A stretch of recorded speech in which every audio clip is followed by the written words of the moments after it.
ఈరోజు తెలంగాణ భవన్లో హైడ్రా పేదలకు ఒక న్యాయం పెద్దలకు ఒక న్యాయం అని చెప్పి ఒక ఎగ్జిబిషన్ అయితే నిర్వహించింది. ముఖ్యంగా చాలామంది పేదల ఇల్లు హైడ్రా కూలగొట్టిందని చెప్పి కూడా మరి హైడ్రా బాధితులంతా కూడా తెలంగాణ భవన్కి వచ్చారు. కేటీఆర్ కలిశారు, మాకు న్యాయం చేయాలని చెప్పి చెప్పడం కావచ్చు. అదే క్రమంలో సుమారు 1000కి పైగా పేదల గృహాలు మరి హైడ్రా కూల్చేసింది.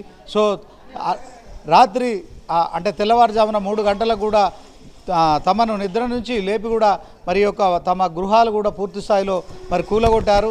ఇదే క్రమంలో మనం చూసినట్టయితే తెలంగాణ భవన్లో ఏర్పాటు చేసిన ఈ ఫోటో ఎగ్జిబిషన్ చూసినట్టయితే ఇక గాజుల రామారంలో ఇక ఎవరైతే హైడ్రా ఇల్లు కూల్చిన తర్వాత నిరాశ్రయులైన పేదలను కూడా మనం చూడొచ్చు. బోరబండ, అలాగే కాజాగూడ, గాజుల రామారం, కూకట్పల్లి, ఇంకా కూకట్పల్లిలో ఇలాంటి దృశ్యాలు మనం చూస్తున్నాం. పటేల్గూడలో కూడా మరి చాలా వరకు విల్లాలు కూడా కూలగొట్టిన పరిస్థితి. సో ఓవరాల్గా బోరబండ చూసుకున్నాం. ఈ యొక్క చిన్న పసిపాప ఇక్కడ మాట్లాడుతోంది. సో మరి 2-3 సంవత్సరాల పసిపాప కూడా మరి ఆమె తన పుస్తకాలు కూడా తీసుకొని ఇవ్వకుండా కూడా హైడ్రా కూల్చివేతలకు పాల్పడిందని చెప్పి కావచ్చు.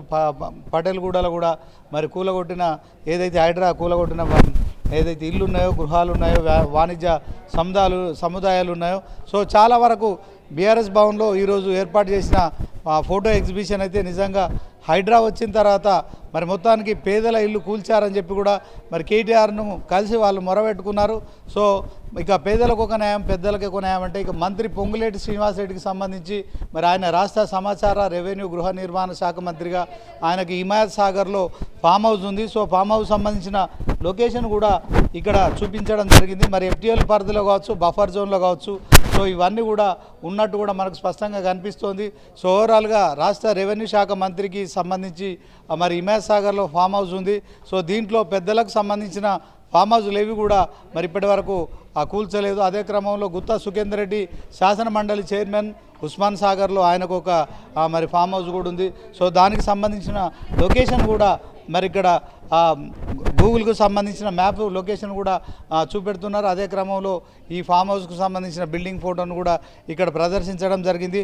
సో ఇక్కడ మరొక చూసుకున్నట్టయితే రాష్ట్ర మంత్రి వివేక్ వెంకటస్వామికి సంబంధించి ఆయన గనులు కార్మిక శాఖ మంత్రిగా ఉన్నారు. ఈ మధ్య కాలంలోనే ఆయనకు మంత్రి పదవి కూడా ఇచ్చారు.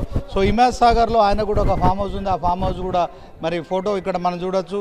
వివేక్ వెంకటస్వామి దాంట్లో మరి ఇక్కడ ఇదంతా వాటర్ ఉంది. సో ఇక్కడే మరి దీనికి సంబంధించి ఇది కూడా బఫర్ జోన్లోనే ఉంది. సో మొత్తానికి హైడ్రా ఏదైతే చెప్తుందో బఫర్ జోన్లో కావచ్చు, ఎఫ్టీఓలో కావచ్చు, మరి ఉన్న ఎవరైతే పేదలకు సంబంధించిన గృహాలు అయితే తొలగించిన సంగతి మనకు తెలిసిందే. ఇక మరొక శేర్లింగంపల్లికి సంబంధించిన ఎమ్మెల్యే అరికపూడి గాంధీ గాజుల రామారంలో కూడా ఆయనకున్న ఈ యొక్క ఫామ్ హౌజులు కావచ్చు, తర్వాత బిల్డింగ్లు కావచ్చు కూడా మనం ఇక్కడ చూసినట్టయితే వెరీ క్లియర్గా ఇక్కడ కనిపిస్తుంది. సో మొత్తానికి దీంట్లో హైడ్రా అయితే పేదలకు ఒక న్యాయం, పెద్దలకు ఒక న్యాయం, పేదలకు ఒక న్యాయం అంటూ మరి ఎవరైతే హైడ్రా తమ గృహాలు కూల్చివేసిన తర్వాత చాలా బాధగా వాళ్ళు దుఃఖిస్తున్న విషయాలైతే మనం చూడొచ్చు. సో దీని అంశంలో ఇప్పటికే సుమారు 1000 మందికి పైగా పేదల గృహాలు హైడ్రా వచ్చిన తర్వాత వాళ్ళ నివాస గృహాలు కూల్చేసి వాళ్ళని నిరాశ్రయాలను చేశారు. ఈ అంశంలో మరి వాళ్ళంతా కూడా మరి కనీసం మాకు వితౌట్ ఎనీ నోటీస్ లేకుండా మరి కనీసం ఇంట్లో ఉన్న చిన్న పాప ఒక పాప ఇంట్లో ఉన్న పుస్తకాలు తీసుకుంటాను, వాటర్ బాటిల్ తెచ్చుకుంటానని చెప్పినా కూడా వినకుండా హైడ్రా కూల్చివేతలకు పాల్పడింది. సో పేదలకు ఒక న్యాయం, పెద్దలకు ఒక న్యాయం. పెద్దవాళ్లకు నోటీసులు ఇవ్వడం, పేదవాళ్లకు ఎనీ నోటీసు లేకుండా ఉదయం తెల్లవారుజామున కూల్చివేతలకు పాల్పడడం.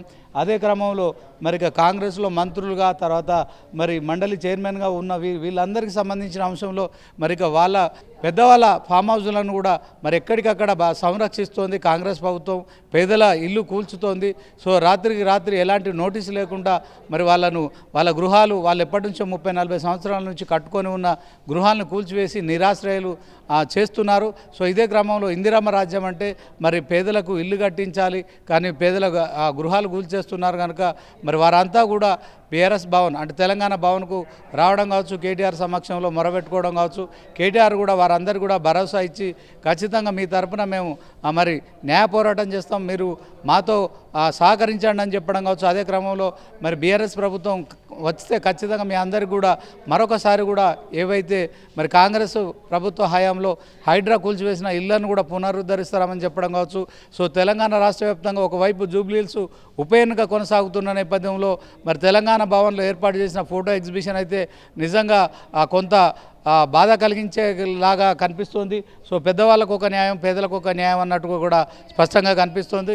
ఈ అంశంలో మరి కాంగ్రెస్ ప్రభుత్వం సో హైడ్రా అయితే ఏర్పాటు చేయడం జరిగింది. సో హైడ్రా ఇప్పటికే 50,000 కోట్లకు సంబంధించిన ఆస్తులను పరిరక్షించామని చెప్తున్న నేపథ్యంలో సో ఈ అంశం అయితే ఇప్పుడు జూబ్లీహిల్స్లో మరి హాట్ టాపిక్గా మారిందని చెప్పుకోవచ్చు. బీఆర్ఎస్ పార్టీ ఖచ్చితంగా హైడ్రా వస్తే కాంగ్రెస్ కనుక మరొకసారి జూబ్లీహిల్స్లో గెలిస్తే ఖచ్చితంగా మీ ఇంటికి బుల్డోజర్లు వస్తాయని చెప్తున్న నేపథ్యంలో ఓవరాల్గా హైడ్రా బాధితులు కూడా కొంత ఆందోళన వ్యక్తం చేస్తున్నారు. ఇదే క్రమంలో మరిక ఈ అంశం అయితే ఇప్పుడున్న ఉప ఎన్నికలో మరి చర్చనీయాంశంగా మారిందని చెప్పుకోవచ్చు. ఓవరాల్గా మరి హైడ్రా బాధితులు కొంత ఆందోళన చెందుతున్నారు. ఇదే క్రమంలో జూబ్లీహిల్స్లో ఇక ఎలాంటి తీర్పు వస్తుంది హైడ్రా విషయంలో మరి ఇది కూడా ఎన్నికల్లో ఒక ప్రచారాస్త్రంగా మారింది. ఇప్పటికైతే హైడ్రా కొంత యూటర్న్ తీసుకున్నట్టు స్పష్టమవుతోంది. మరి ఎప్పుడెప్పుడో నిర్మించుకున్న పేదల గృహాల జోలికి పోమని చెప్తున్నప్పటికీ కూడా మరి ప్రతిరోజు కూడా ఎక్కడో ఒక చోట హైడ్రా కూల్చివేతలకు పాల్పడుతున్న నేపథ్యంలో హైడ్రా మరి కాంగ్రెస్ ప్రభుత్వ హయాంలో ఏర్పాటు చేసిన నేపథ్యంలో మరి హైడ్రా విషయంలో వస్తున్న ఈ ప్రచారం కావచ్చు ఎలా ఉంటుందనేది మాత్రం జూబ్లీహిల్స్ ఉప ఎన్నికల తర్వాత కొంత దీని ఇంపాక్ట్ కనిపించే అవకాశం ఉంటుంది కనుక సో హైడ్రా విషయంలో జూబ్లీహిల్స్ ప్రజలు ఎలా తీర్పిస్తారనేది మాత్రం వేచి చూడాల్సి ఉంటుంది. కెమెరా పర్సన్ రహీంతో శ్రీనివాస్, 99 టీవీ, తెలంగాణ భవన్ నుంచి.